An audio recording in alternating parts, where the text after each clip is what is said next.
불확정성의 원리 2점 테스트 1번 문제입니다. 1번은 다음은 하이젠베르그가 발견한 원리에 대한 설명이다. 하이젠베르그가 주장한 불확정성 원리죠. 불확정성 원리는 양자역학이 지배하는 미시세계가 고전적인 거시세계와 근본적으로 다름을 나타내는 대표적인 사례이다. 하이젠베르그는 사고 실험을 통해 어떤 입자의 위치와 운동량을 동시에 정확하게 측정할 수 없다고 확신했다. 운동량은 고전적으로 물체의 질량과 속도의 곱으로 주어지는 물리량으로 전자의 위치의 정확도를 높이려는 시도가 전자의 운동량을 크게 변화시키죠. 그래서 기억은 불확정성의 원리, 니은은 운동량, 이것은 속도가 되겠네요. 그래서 정답은 4번이 되겠습니다. 2번 문제입니다. 자, 2번 문제는 다음은 하이젠베르크의 불확정성 원리에 대해서 학생 ABC가 대하는 모습을 나타내는 것이다. 자, 불확정성의 원리는 델타 X와 델타 P가 2분의 H바보다 크거나 같다는 거죠.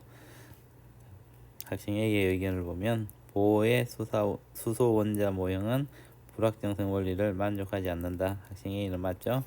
보호가 주장한 수소 원자 모델에서는 델타 X가 정확도가 0이고 델타 P도 0이 되죠. 그래서 정확한 위치와 운동량 알 수 있다는 거죠.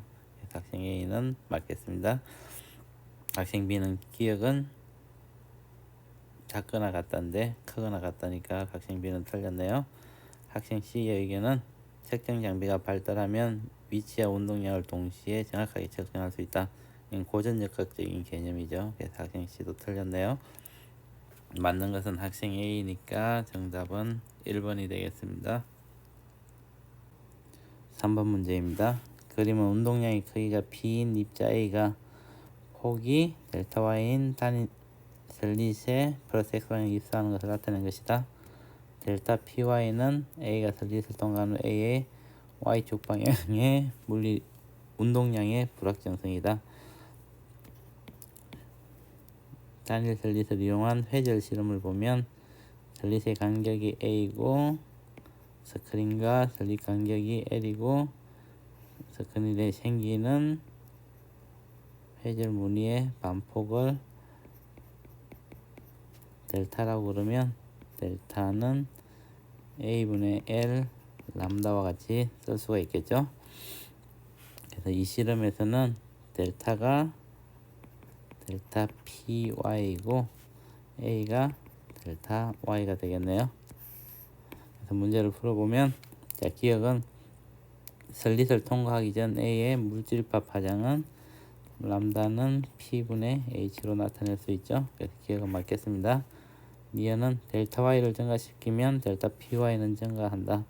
자, 니은에서는 위에 식을 써보면 델타 PY는 델타 Y분의 L 람다와 같이 쓸 수 있겠죠. 그래서 여기서 델타 Y가 증가시키면 델타 PY는 감소하겠네요. 그래서 니은은 틀렸습니다. 이것을 보면 A의 운동량 크기가 증가시키면 슬릿에서 A의 위치의 불확정성은 커진다. A의 위치의 불확정성은 델타 Y에만 관계되죠. 운동량하고는 상관이 없기 때문에 이것은 틀렸네요. 그래서 맞는 것은 기억이니까 정답은 1번이 되겠습니다.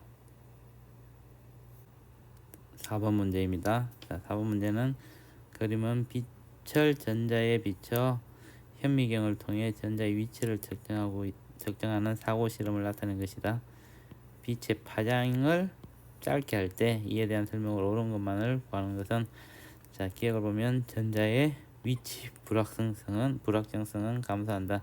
파장이 짧기 때문에 회절이 짧게 일어나니까 위치의 불확정성은 감소하겠죠. 전자의 위치를 좀 더 정확하게 측정할 수가 있습니다. 그래서 기억은 맞겠네요.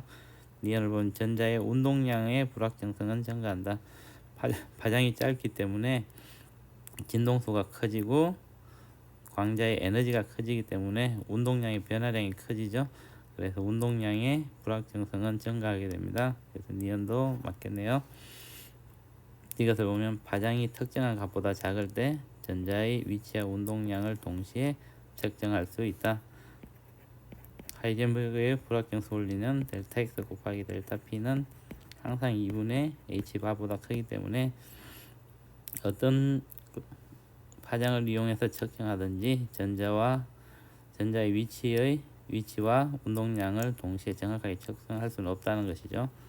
그래서 이것은 틀렸네요. 맞는 것은 기억 니은이니까 정답은 3번이 되겠습니다. 5번 문제입니다. 그림은 전자가 바닥 상태에 있는 수소 원자에 적용한 현대적 원자 모형을 나타낸 것이다. 이에 대한 설명으로 옳은 것만을 보기 위해서 골라라. 자, 기억을 보면 보호가 제시한 원자 모형이다. 보호가 제시한 원자 모형은 아니죠. 그래서 기억은 틀렸네요. 전자의 위치는 일정 범위에서 전자가 존재할 확률로 알 수 있다. 이해는 맞겠습니다. 이것은 불확정성의 원리를 만족한다. 보호의 원자 모형은 불확정성 원리를 만족하지 않지만 현대적 원자 모형은 불확정성 원리를 만족하죠. 그래서 이것은 맞겠네요. 그래서 맞는 것은 니은 D것이니까 정답은 4번이 되겠습니다. 6번 문제입니다. 그림 가나는 각각 보호의 원자 모형과 현대적 원자 모형을 순서 없이 나타낸 것이다. 나의 원자 모형에서는 전자의 정확한 궤도 반지름을 알 수 있다. 그래서 가가 현대적 원자 모형이고 나가 보호가 주장한 원자 모형이겠네요. 문제를 보면 기억은 가는 보호의 원자 모형이다. 나가 보호의 모형이니까 기억은 틀렸습니다. 니은 가의 모형은 불확정성 원리를 만족한다. 현대적 원자 모델은 불확정성의 원리를 만족하고 있죠. 보호의 원자 모형은 불확정성 원리를 만족하지 않습니다. 이것은 나의 모형에서는 수소 원자에서 방출된 산소 스펙트럼을 설명할 수 있다. 보호의 모형에서 에너지는 마이너스 n제곱분의 13.6 일렉트론 볼트로 양자화가 되어 있어서 에너지는 주어진 에너지만 흡수하거나 방출할 수가 있죠. 그래서 수소에서 나오는 선 스펙트럼을 설명할 수가 있습니다. 그래서 이것은 틀렸네요. 그래서 맞는 것은 니은이니까 정답은 2번이 되겠습니다. 7번 문제입니다. 다음은 현대적 원자 모형과 보호의 원자 모형의 공통점과 차이점에 대한 설명이다.